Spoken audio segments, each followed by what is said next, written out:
Hi, everyone, and welcome to the 236th episode of the Atlas Society Asks. My name is Jag. I'm CEO of the Atlas Society. I am coming to you live from Malibu, so I may need to ask for your patience a little bit. Power is out as the fires continue to rage, so I am relying on my Starlink, my new Starlink for connectivity, and it's definitely been a lifesaver, but it's not exactly glitch free. So just wanted to give you a heads up on that. I am just super thrilled to be having Kara Dansky rejoin us. She is the author. Of course, we had her on previously to talk about the abolition of sex, and she's got a new book out, The Reckoning: How the Democrats and the Left Betrayed Women and Girls. And as you can see from my many little tabs here, I got a lot out of it. So I want to encourage you guys to take a look at the book. And Kara, thank you again for joining us. Thank you so much for having me. I'm really grateful.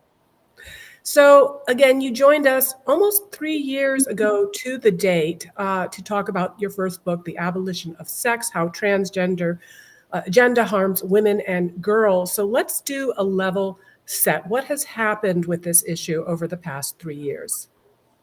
So a lot. I published that book, as you know, in November of 2021. And at that time, I was very frustrated with the Democratic Party's seeming either inability or unwillingness to have any candid conversations about what was really going on. For any viewers who may not know, I talked about how the very word transgender is an attempt to abolish sex throughout law and society. And I really wanted people to understand that. We could talk more about that, but the basic premise is that society has been told repeatedly by the Democratic Party and the left that transgender is real. And the bottom line is that no matter what people may call themselves, every single human being on the face of the planet, all 8 billion of us, are either female or male. So that was in November 2021. I don't know if you want to get into the second book yet, but so much has happened since October 2021, including some very recent events, including a vote in the House of Representatives yesterday and some important legal rulings, not to mention the 2024 presidential election. So I'm happy to go in whatever direction you'd like. All right. Well, let's get into this second book. You had a very specific audience in mind. Of course, we want everybody to pick up and read the book. But why did you decide to preface the book with, quote, a note to American Democratic women? Because American Democratic women, by and large, do not understand that party leadership is throwing women and girls under the bus at the altar of the extremely regressive, sexist, homophobic, authoritarian so-called movement that is trans. I think most people on the political left have been persuaded, or at least had been until recently, persuaded that they had to be nice, that trans is a marginalized community. I think a lot of people across the political spectrum think that trans is some sort of different form of gay or something. And most people in society want to support gay rights. And I think people sort of thought they had to kind of go along with it, including American Democratic women. And so my preface to the book, The Reckoning, a note to American Democratic women is, look, we need to have this conversation. Our party leaders are throwing us under the bus at the altar of trans, and we need to tell them that they need to stop doing it. And that book was published in November 2023, 2 years after the publication of The Abolition of Sex. And I really wanted Democrats to get the message. In some ways, the book was a warning to the Democrats in power of what was coming in November 2024 if they didn't change course. That warning quite obviously went unheeded. Yes, and consequences ensued. As Ayn Rand likes to say, you can evade reality, but not the consequences of evading reality. And those consequences are here. So in terms of the Democrats that have thrown women and girls under the bus, I guess it would start right at the top. Now, President Joe Biden, likes to present himself as a moderate, but on this issue, he's been quite radical, even more so than Obama. And it is tempting to chalk this up to simply being cognitively impaired and assuming that his agenda on this issue is simply being driven by a few gender ideology zealots in his administration. But you describe how that has actually been coming from him and from Jill Biden. So what is the backstory there? Exactly. I think it is really tempting and easy to think, and I would say understandable to think that this is all happening because President Biden is cognitively impaired, as you say, and that he's just being advised by some gender zealots. But that's not the case. And so I would like to point to the year 2012, which is the year that a young man named Tim McBride, who was the president of the student government at American University, decided that he's a woman named Sarah. So Tim became Sarah, and in 2012, he went to work at the White House as an intern. Before that, he served as a personal assistant to President Biden's son, Beau. This is President Biden's and Jill Biden's, sorry, President Biden, not Jill Biden's older son, Beau, not Hunter. Beau Biden died in 2015, but at the time he was the Attorney General of the state of Delaware. And Tim McBride went to work for him as a personal assistant and driver. So after Tim became Sarah in 2012, Sarah then went to work at the White House under the Obama-Biden administration. It was the year 2012 that President Biden started saying transgender discrimination is the civil rights issue of our time. And so I think it's a mistake to think that President Biden is just confused about this. This goes back for a very long time. This is intentional. This is intentional. So let's talk about what specific administrative actions he has taken to advance that agenda, and particularly how he's done that through mandates to his various agencies.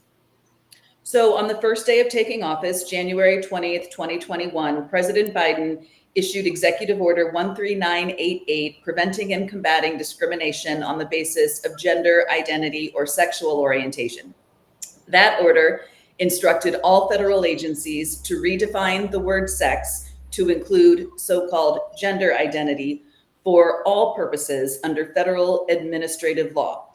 And in the first half of 2021, the administration did exactly that. The Department of Housing and Urban Development issued a new rule that said that that housing in the United States that receives funding, that receives HUD funding, would have to be mixed sex. The Department of Health and Human Services issued a new rule that said that medical professionals that receive federal funding are not permitted to discriminate against people on the basis of their gender identities.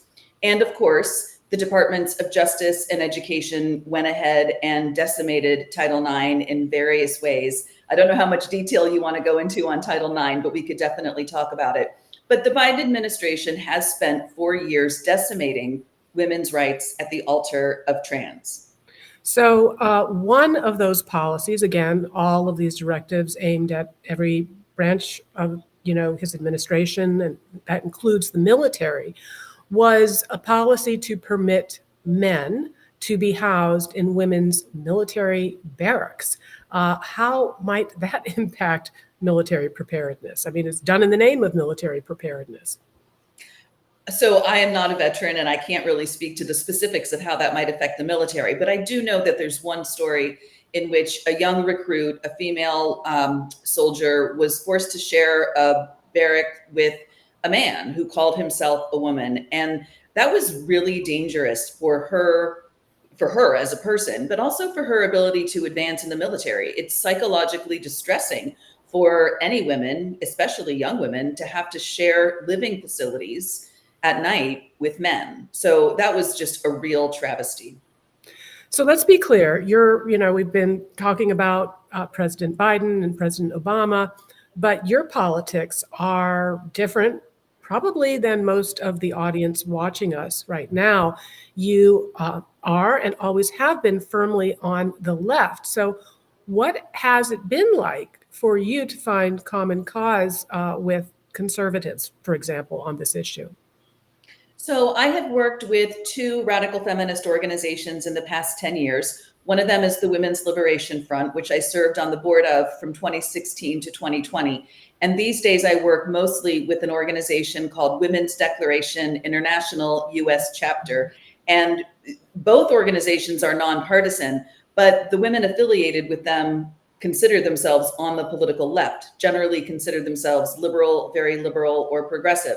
Both organizations have also made common cause with conservative organizations, most specifically conservative women's organizations. So both Wolf and WDI USA do work with Concerned Women for America, which is an unabashed conservative women's organization. They're anti-abortion, they're anti-same-sex marriage, as well as the Independent Women's Forum, which I believe does not have positions on abortion or marriage, but is generally considered a conservative women's group. And the answer to your question of what has it been like to make common cause with conservatives is that I have just thoroughly enjoyed working with women's organizations across the political spectrum because we've gotten a lot done. Many of us spent last summer on a bus touring the United States in association with a tour called Our Bodies, Our Sports.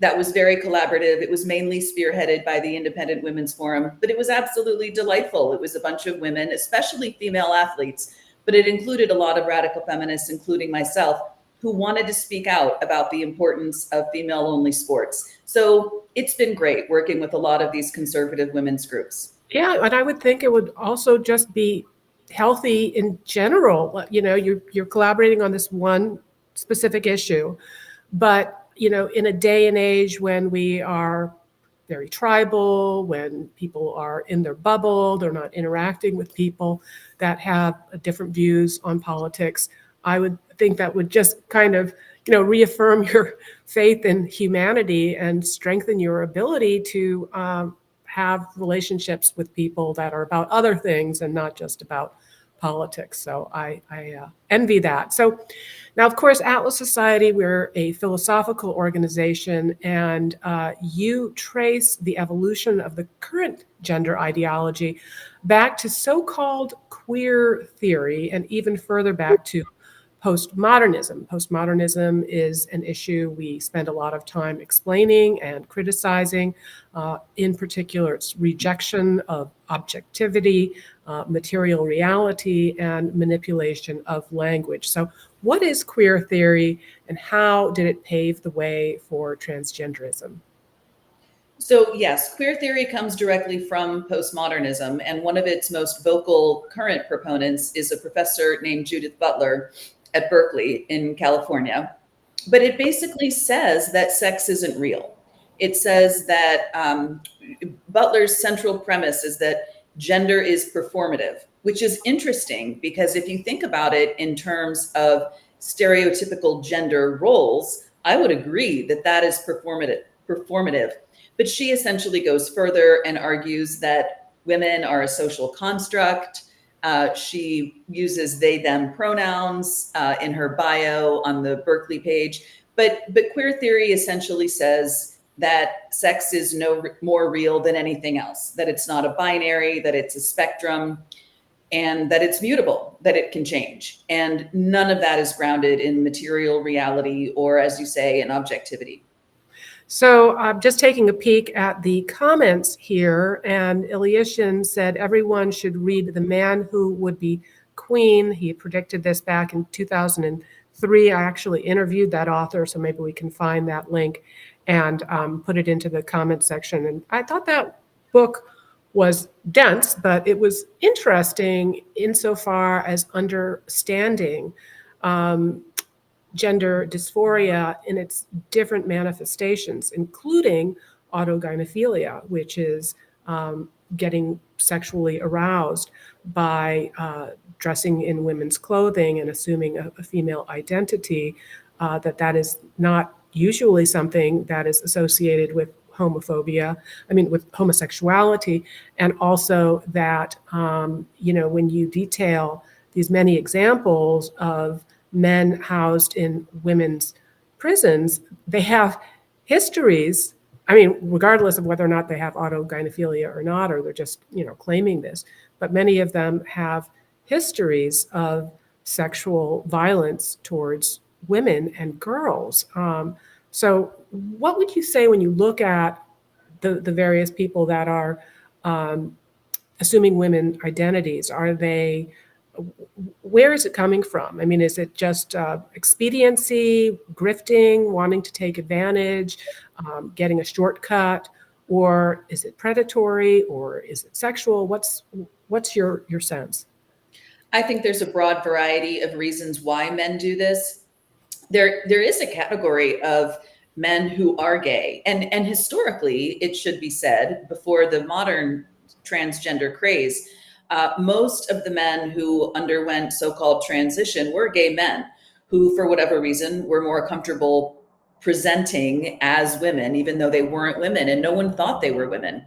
But today, the vast majority of men who call themselves transgender are straight men with autogynephilia, and the vast majority don't undergo any form of surgery. So my position that I do my best to make in the book is that men don't belong in women's sports, prisons, or spaces under any circumstances. But I think something that's not really well understood is that the vast majority of these guys don't have any surgery. They have their full bodies intact. So why they do it? Yeah, for the most part, it is a sexual fetish. And it's worth looking into the work of Genevieve Gluck, who writes at the feminist magazine Redux, as well as Women Read Women on Substack. And she has done some amazing work uncovering the linkages between trans and pornography. And when you really dig into it, you can see that porn is a big part of what is fueling this. Now, other authors like Abigail Shrier has talked about the extent to which these young women getting infected with this ideology and that leading to irreversible damage, that social media is playing a big part of it. But I think what was more eye-opening for me was how you describe in your book that this is not entirely a social media driven or organic movement, but you detail how several enormous foundations are funding this agenda. So if we quote unquote follow the money, what do we find out? Yeah, I think one thing that's really important to understand is there are many reasons to critique the use of the word transgender, but one of them is that on the one hand, we're talking about men with sexual fetishes. On the other hand, we're talking about the topic Abigail wrote about, which is young girls and young women who are essentially trying to escape their female bodies. And I feel a tremendous amount of sympathy for young women who are going through puberty or experiencing adolescence or may have been sexually assaulted, who are trying to escape their female bodies. I understand as a woman who has grown up in this society why one might want to do that. So I have tremendous sympathy for those young women, and they're very different from the grown men with sexual fetishes.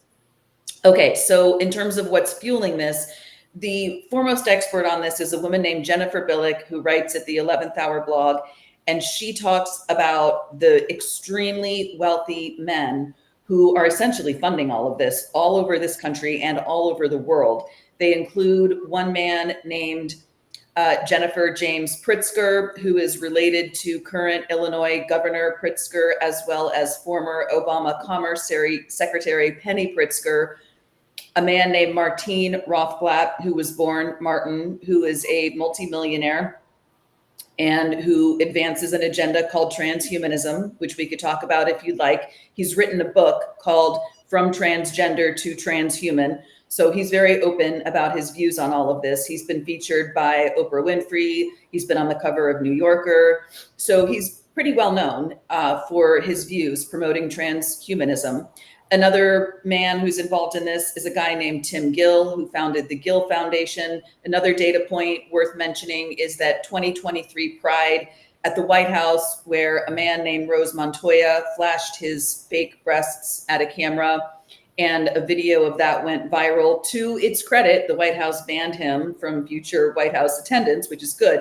But during remarks during Pride 2023, both President and First Lady Biden thanked Tim Gill and the Gill Foundation. So the Gill Foundation essentially funded Pride 2023 on the White House lawn. And the Gill Foundation has given millions of dollars to so-called trans or queer causes. Another guy worth mentioning is John Stryker. He's also a multimillionaire who is heir to the Stryker Corporation, which is a medical supply company. Stryker founded something called the Arcus Foundation, which again has given out millions and millions of dollars over the years to fund so-called trans or queer projects. So a lot of people like to say that this is sort of a grassroots movement of marginalized people. It's absolutely not true. It is a very top-down, money-driven industry. Yes, and so some of these foundations are explicitly funding groups that have their mission is to advance this trans agenda, but they're also funding existing established institutions in order to co-opt them and make them have this as a priority. And so, I'm thinking about my earliest years when I was on the political left, and I was a member of the National Organization for Women, and I've marched with them, and I've been supportive of groups like Planned Parenthood for helping women take ownership of their reproductive destinies. So I have to say I was completely shocked to read in your book how such organizations have been, as I said, co-opted by the trans agenda. Can you describe for our audience what has happened there? All of them, every single one of them. I worked at the ACLU between 2012 and 2014 on criminal justice policy. I worked on the ACLU's campaign to end mass incarceration. I authored the ACLU's investigation into and report on excessive police militarization, having no idea that the ACLU by that point had fully bought in to the lies of gender identity. So the ACLU is obviously one of the biggest proponents of so-called trans in the courts and in law and in society today, but all of them have. The Human Rights Campaign, which was largely established to fight for gay marriage, is now all about trans and gender identity. GLAAD used to be a gay and lesbian organization. Now it's all about trans and gender identity. The same is true, as you say, of National Organization for Women, Planned Parenthood, the Women's March, the National Women's Law Center. Every single major institution on the political left has completely abandoned its commitment to women, its commitment to gays and lesbians, its commitment to truly marginalized communities, and they've all abandoned their commitment to classic liberal values like free speech. The ACLU was founded on free speech, but now when women like myself try to speak up, they just silence us and act like we shouldn't be able to speak. You haven't asked about the media, but I'll just say, women like myself, radical feminists or TERFs, if you want to get into that term, we cannot get a platform in the mainstream legacy media. We can't do it because they understand that if ordinary Americans across the political spectrum could hear what we have to say on this topic, the whole edifice would crumble. So they silence us. And so the ACLU, once a bastion of free speech and free press, is now completely against it when it comes to having honest conversations about trans and gender identity. So speaking of the ACLU, your book introduced me to a term I hadn't heard before, and that is transwashing. Tell us what it is and how it's been used by groups like the ACLU, among others, to erase the actual history of the fight for individual rights for gays and lesbians, a process you describe as, quote, blatantly homophobic. So there was a decades-long fight for lesbians and gay men, which has been largely successful. I think most people in America have been persuaded, regardless of what anyone thinks about the institution of marriage, whether you think it's a religious institution or not. Most people don't think that anyone should be fired from a job for being gay or evicted from housing for being gay. And these days, organizations like the ACLU will take that history, literally taking examples of actions that the gay rights movement took and say that either they were led by so-called trans people or that they were about LGBT. We should probably talk a little bit about that acronym.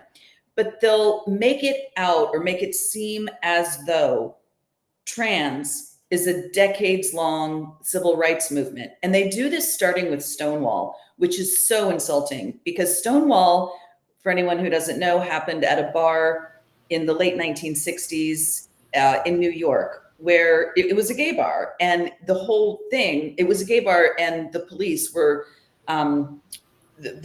raiding it. And a lesbian started the Stonewall Rebellion. And now organizations like the ACLU will say that Stonewall was started by so-called trans women of color, which is just an obnoxious lie. But they do it all the time. So the ACLU does this, but perhaps even worse, organizations like GLAAD do it. The ACLU, for as long as I knew, fought for gay and lesbian rights, and I support that. But it wasn't, the ACLU's advocacy is not limited to gay and lesbian rights advocacy. Of course, it's ostensibly focuses on free speech, women's rights, et cetera, et cetera. GLAAD, at its origin, was specifically an organization for lesbians and gay men. And now it engages in transwashing. So it transwashes its own advocacy history by saying that its advocacy to get, for example, better representation of lesbians and gay men in the media, which is its core mission, it did that for the longest time. And now it will transwash history by saying that was all about trans or LGBT. Yeah, you know, it's interesting. You were talking about censorship, and just as you were talking about it, apparently Facebook took our live stream down. We usually live stream this show to YouTube, Instagram, Twitter, and Facebook. So much for Mark Zuckerberg's manifesto of saying that there's.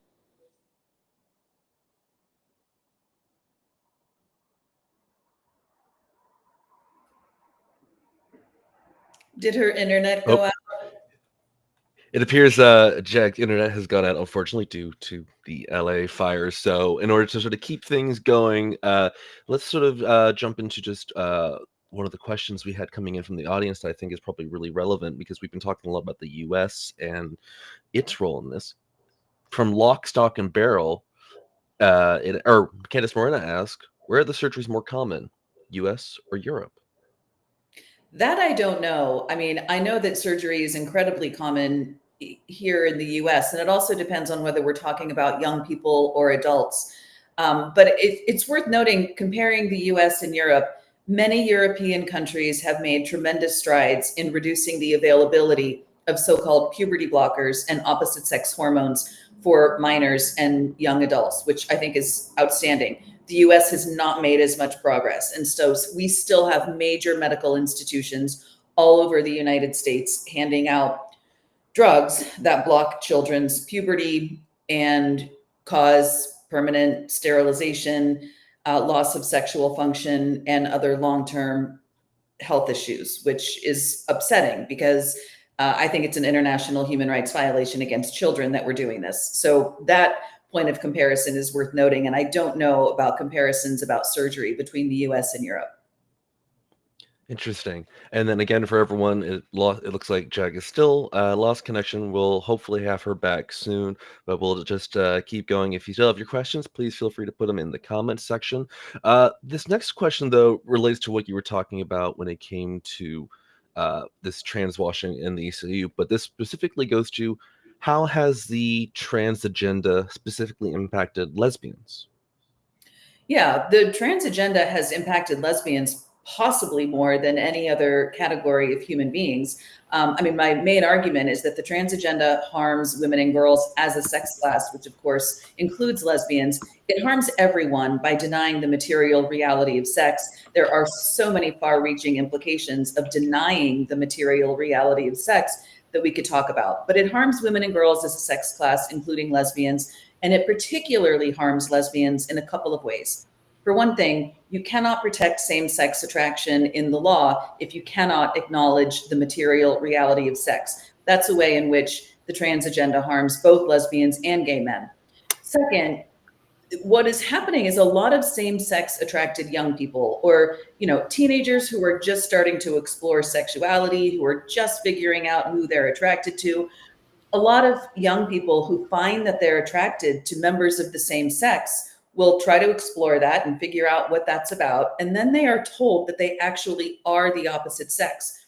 So young women, adolescent women who are starting to figure out that they're attracted exclusively to other girls are being told that they're actually boys, and they're being put on puberty blockers, and they're being given testosterone, and their bodies are being absolutely decimated. Another way that lesbians are particularly impacted is that there used to be lesbian-only spaces. There used to be lesbian bars where all women were welcome, but particularly there were for lesbians to hang out with other lesbians and meet other lesbians. And now they've been completely invaded by men who call themselves lesbians on the basis of their gender identities. So that's true for bars. It's true for meeting groups. It's true for Dating apps. Dating apps. Yes, I was just going to say dating apps. So I don't know if I was down and out when I mentioned that I saw someone on our chat say that as we were discussing censorship, that our live stream on Facebook got taken down. So much for Mark Zuckerberg's telling us that we were going to have a new era of free expression on Meta. Apparently, perhaps some of their censors over there still haven't caught up with that. Did we lose her again? Unfortunately, I think we had another hiccup. It's so hopefully Starlink will reconnect. Let me move on to the next. So feel free to answer support there. Lock, Stock, and Barrel asks, why is it perpetuated that if these surgeries don't occur, there will be an increase in self-harm or self-termination? Yeah, so it's often said that if children don't get access to what is euphemistically, cynically referred to as gender-affirming care, they will self-harm or commit suicide. This claim is based on a study that has been completely debunked. First, it relies on young people who just describe themselves as trans. It doesn't matter whether they're girls or boys or whatever. It's a completely self-selected group of people. Excuse me. Second of all, the study doesn't distinguish between suicidality, which is thoughts about suicide, versus suicide attempt, which is an attempted suicide, versus suicide completion, which is a completed suicide. And it turns out that young people who are not given so-called puberty blockers, or what I refer to as opposite sex hormones, if left alone, they'll actually be fine. They will actually end up desisting, accepting themselves as the sex that they are. And it's the kids who actually go on to take these harmful hormones and surgeries. It's those kids, excuse me, who end up harming themselves. So it's just based on a lie. Yeah, well, we were talking before about my interview.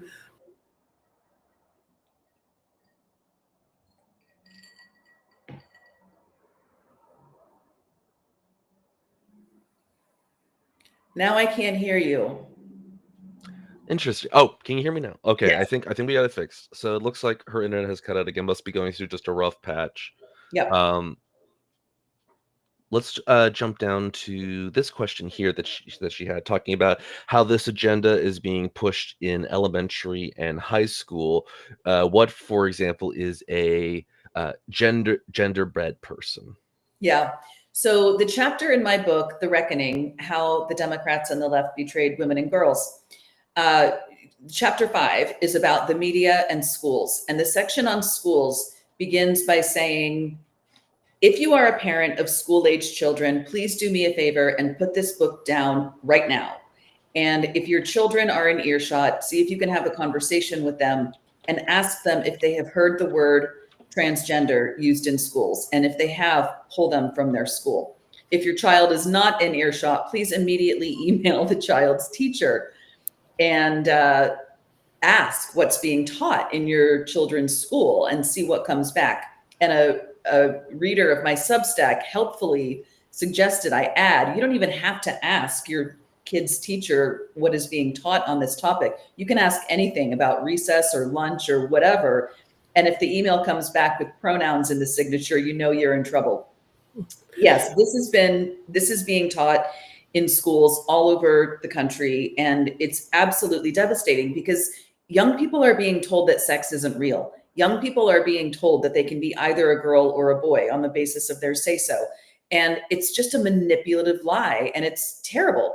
The genderbread person is a drawing of a gingerbread man cookie, and it basically is a visual depiction of what is supposed to be meant by so-called gender identity.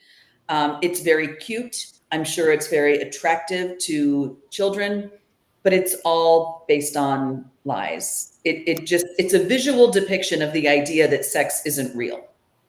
So you raised another aspect of this agenda that some in our audience may not have considered before, and that is the regressive nature of pushing sexist stereotypes about what a woman should look like or behave or dress like. What are some examples of that? Yeah, so back in the 1950s and before, we had very rigid ideas about how women and men should dress. And a lot of feminists did a lot of great work in the 1960s and 70s to get rid of those. And so, you know, no one looks at me strange when I walk down the street in jeans, which I almost inevitably do. It's fine for women to defy sex stereotypes when it comes to appearance or when it comes to behavior. So another thing that, that feminists often say is, back then, women had to wear dresses. We changed that. But now today, anyone who wears a dress can be a woman. So it really is a return to 1950s sex stereotypes, as well as a return to 1950s homophobia. You haven't asked about this, but a lot of people also say that trans is a new form of gay conversion therapy. For the reason that I said earlier, which is that young people who are finding themselves same-sex attracted are being told that they're the opposite sex and having their bodies mutilated. So in many ways, this is just a repackaging of old, sexist, homophobic, regressive stereotypes. Yeah, well, I remember those days, and I was raised by a radical or maybe moderate feminist, and I remember her dressing me up in overalls and wanting to cut my hair because she didn't want me to look like a girly girl, and said that people, if I dressed the way I wanted to dress, people would objectify me, which, I like to joke that helped me grow up into an objectivist. But, we've gone from maybe one extreme to Dylan Mulvaney's 365 years of girlhood, kind of presenting this caricature of what a woman looks like. So now, what does the polling look like on this issue? Why have Democratic Party leaders and their media allies been so slow to realize how deeply unpopular this is with the American people, even those who consider themselves very liberal? Yeah, the group Women's Declaration International USA, which I mentioned a while ago, conducted polling in late 2023. And it found that 4 out of 5 voters know that a woman is an adult human female. 84% of voters want sports to be single sex. 85% of voters want there to be female-only locker rooms. So it's true. The vast majority of the American electorate understands that sex is real and doesn't want men in women's locker rooms, doesn't want men on women's basketball teams. And why the Democratic Party is ignoring this is a really excellent question, to which I wish I knew the answer, quite frankly. As I said, I wrote the book, The Reckoning, in November 2023 to tell them, hey, Democrats, guess what's coming if you don't change course? And I didn't just publish that into the ether. The organization WDI USA sent copies of the book to every congressional office, including the members themselves, as well as their chief of staffs. We sent copies of the book to the White House and other important officials across the country, and they didn't heed the call. So November 2024 happened, and they're still not heeding the call. save for a few small exceptions that we've seen just in the past couple of months that we could talk about if you'd like.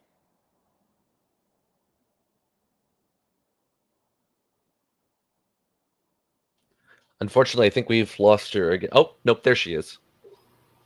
Jag, we have you back now, I think. Maybe she can't hear us. I can. Oh. Your afterword, Kara, presents a cautionary tale and a policy prescription. How does the experience of the Labour Party in the UK or other parties on the left in Europe present a cautionary tale? So in 2018, the Labour Party introduced so-called reforms to something called the Gender Recognition Act, which is a law that is now well known, but at the time was not. In 2004, the UK enacted the Gender Recognition Act. This allows anyone to obtain legal recognition of the opposite sex. They have to meet very minimal requirements, but it was enacted essentially because two men wanted to get married, and that was not allowed back then. And so the UK came up with this complete legal fiction of, legal sex, which you can claim to be the opposite sex, and you can get something called a gender reform or gender recognition, certificate. And in 2018, the Labour Party introduced so-called reforms to that to eliminate any gatekeeping requirements, to eliminate any requirements to have to prove anything. Anybody could get a gender recognition certificate calling themselves the opposite sex just on the basis of their say-so. And that woke up a lot of women in the UK who were members of the Labour Party who said, what? That's outrageous. We are not having that. And they won. They defeated it. So the Labour Party's proposed reforms did not go through, which is great. But it kind of ignited this passion among Labour women to say, what is going on here? Why does our left-leaning Labour Party hate women so much that they would even suggest that? And that kind of unleashed a firestorm, started all sorts of things. J.K. Rowling ended up talking about it, as people probably know. So women ended up ditching the Labour Party in droves. They just said, no, I'm absolutely not going to vote for you if you don't recognize the material reality of sex. The Labour Party won overwhelmingly this past summer, so I don't know how effective that was. But the Labour Party, women in the Labour Party made some very strong statements about how they simply weren't going to support Labour if Labour continued to deny the material reality of sex. Similar things happened not only across Europe, it definitely happened in Spain, where a so-called progressive government brought in what's called self-ID, where anyone gets to be the sex they claim to be on the basis of their self-identification, and the voters voted them out and brought in a very conservative government. The same thing happened in Australia. So I'm saying in the book, in the cautionary tale, listen, Democrats, women are going to leave the party in droves if you don't pay attention to what is happening in left-leaning parties in other countries. So Alan Turner asks, do you think the Republicans gaining seats is going to be a wake-up call against supporting these ideas going forward? So it remains to be seen. Maybe now would be a good time to talk about a vote that took place yesterday, in the House of Representatives. Yeah. So there's a bill called the Protection of Women and Girls in Sports Act. I believe it was initially introduced in 2021. I became aware of it in 2023, and WDI USA firmly supported it in 2023. I wrote a piece in the Washington Examiner called Why Progressives Should Support the Protection of Women and Girls in Sports Act. It's a very reasonable bill. It's 4 short paragraphs, and it essentially defines sex biologically and says that schools that receive funding under Title IX have to maintain single-sex sports when a sports activity is designated as female only. And so the House voted to pass it in April of 2023. Not one Democrat voted for it, not a single one. And then it went into the Senate, where Majority Leader Charles Schumer just let it die. So it got reintroduced this year and kind of fast-tracked with the incoming majority's priorities. And so it went for a vote yesterday. The debate is really something to watch if you really get into the details on this. I watched it with my partner, and my partner just said, the Republicans sound like normal people and the Democrats all sound like they're in a cult. It's true. He's right. The Democrats who stood up and voiced their opposition to the Protection of Women and Girls in Sports Act sounded, and I have said this publicly before, so I'll say it again, they sounded like absolute lunatics. The vote was taken shortly after the debate, and two Democrats voted for the bill. That's historic. A lot of people are upset that only two Democrats voted for it. And I understand why. I'm as frustrated with my own party leadership as anyone is. But I think it's a minor miracle that two Democrats actually voted for this very common sense, sensible bill to protect female-only sports under Title IX. So that's a big deal that two Democrats actually voted for it. But as a question whether the Democrats are going to get the memo, apparently not, other than these two, because all the rest of the Democrats who spoke against this very sensible bill sounded like absolute lunatics. That's the only.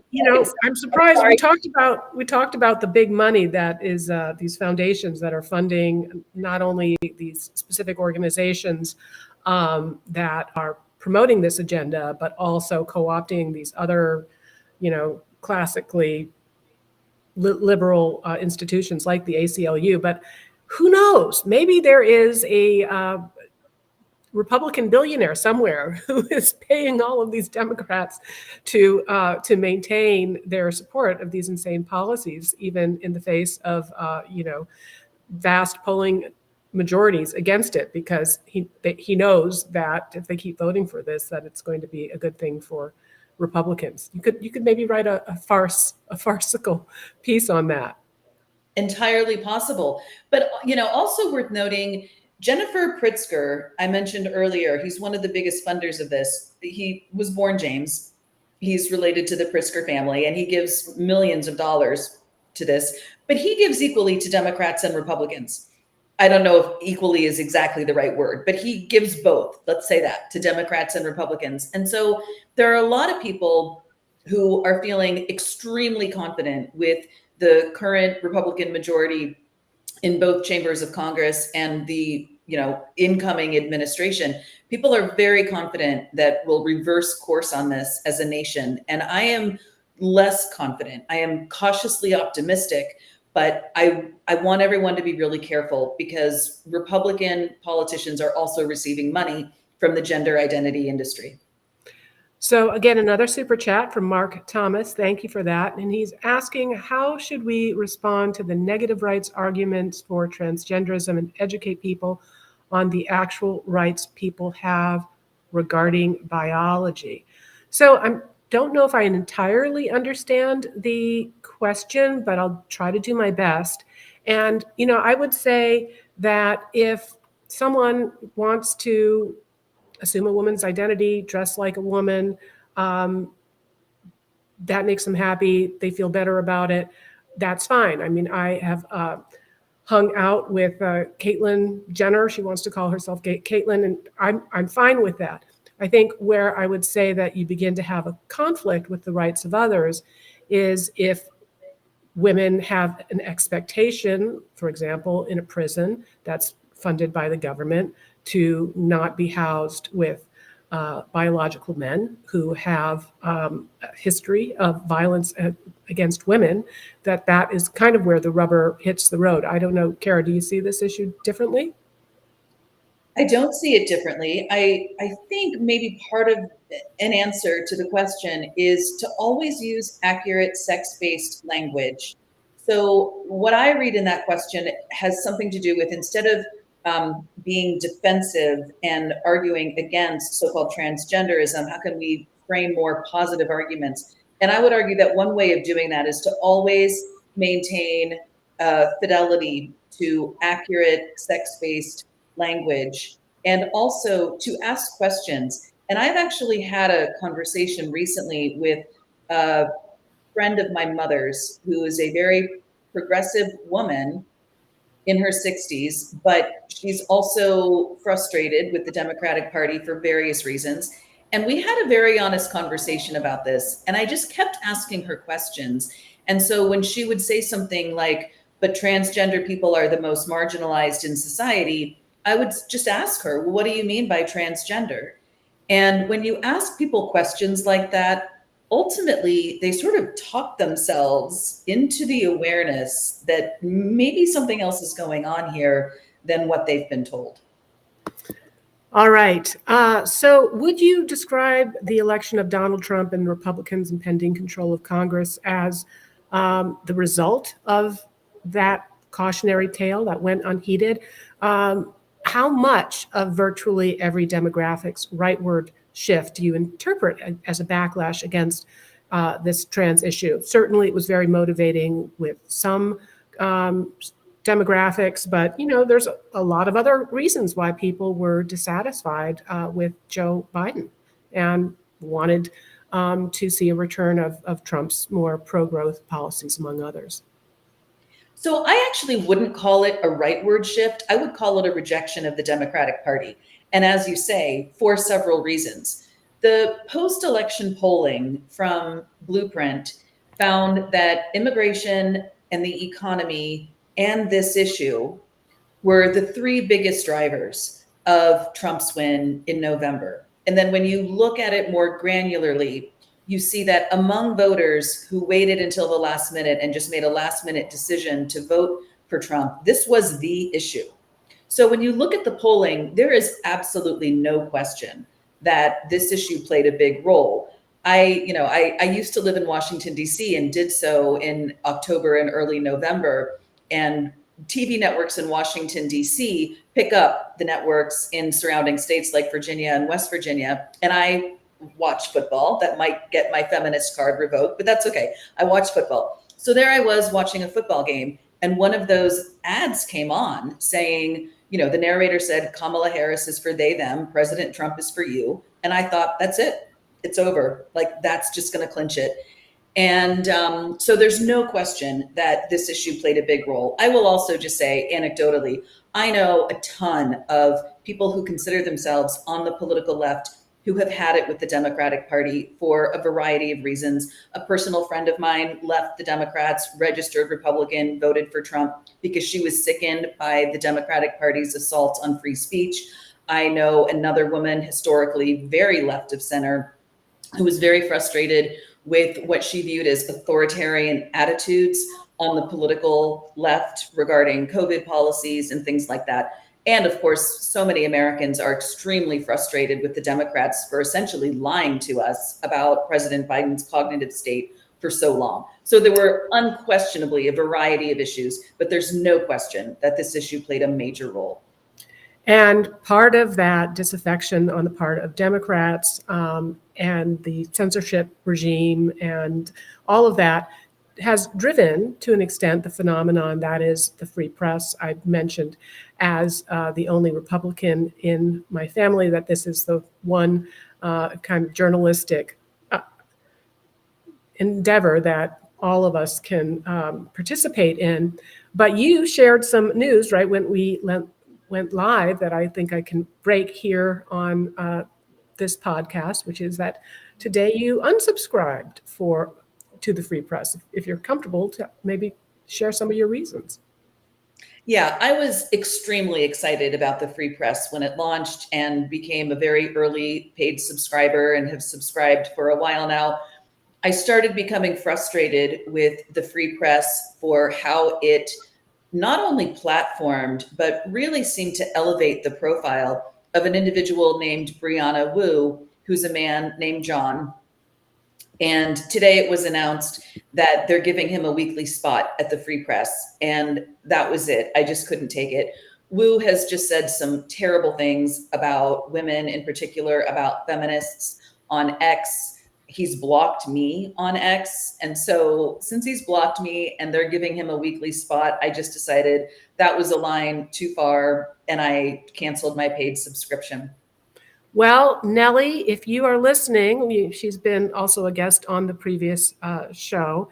You might want to take heed to this cautionary tale because generally the Democrats failed to take heed to their peril. And loss. And so we don't want any leakage of free press subscribers. So maybe I'll just ask in closing, Kara, if you think that we're poised to see significant progress in terms of protecting women's sports, women's spaces, and protecting children from these irreversible medical treatments and mutilations, or will trans activists and those funding their agenda double down and dig in their heels? Oh, they'll definitely double down and dig in their heels. When I talked about the gender industry giving to Republicans, I once went on Tucker Carlson and I explained to him about an experience I had where I was at the Supreme Court marching for Roe v. Wade. And a couple of us went into the anti-Roe v. Wade side, and we heard a chant that we had never heard before, which was trans rights start at conception. And he and I discussed that. And I said, I'm worried that having colonized the political left, the gender industry is coming for the political right. And he at first kind of laughed, but then thought that kind of made sense. And he said that the right was now prime political real estate, as he called it. So I'm just going to be very cautious about this. And yes, the gender industry will absolutely dig in its heels and fight for whatever it can get. I'm very encouraged by a recent ruling out of a federal district court in Kentucky, which essentially vacated the Biden administration's rewrite of the Title IX regulations. We didn't have time to go into the rewrite of the Title IX regulations, but basically the Biden administration rewrote the Title IX regulations to obliterate women and girls as a sex class. And a federal district court said, no, you can't do that. The court said it's unconstitutional, it's a violation of statutory authority, and it's arbitrary and capricious, and it vacated the entire rewrite of the Title IX regulations. So I'm very encouraged by that. I'm very encouraged by the passage of the Protection of Women and Girls in Sports Act in the House yesterday. I'm very skeptical that it will get through the Senate, but we'll see. So I think we're seeing real progress, but the fight is far from over, and everyone who cares about this issue has got to keep fighting as hard as we can. And part of that fight means educating yourself by getting a copy of this book, The Reckoning: How the Democrats and the Left Betrayed Women and Girls. Again, highly recommend. So thank you so much, Kara, for this wonderful conversation and for all of the work that you are doing to try and protect women and girls. Thank you so much for having me. It's been great. And thanks to all of you. If you enjoyed this video, especially thanks to those who put in a super chat. If you neglected to do that, you can head over to theatlassociety.org/donate and make your donation there. It's tax deductible. And a final thank you to everyone for your patience. I think we learned something, which is that this Starlink is not going to be adequate for next week's podcast. So we'll figure something else out. So in an uninterrupted podcast next week, I hope you will join me when Professor Timur Kuran will join us to discuss his work on preference falsification. I learned about him when I was researching my interview with Todd Rose. So if you enjoyed that one, you won't want to miss this one. In particular, he's been doing a lot of research these past years on the decline in religiosity throughout the Arab-speaking world. So looking forward to seeing you then.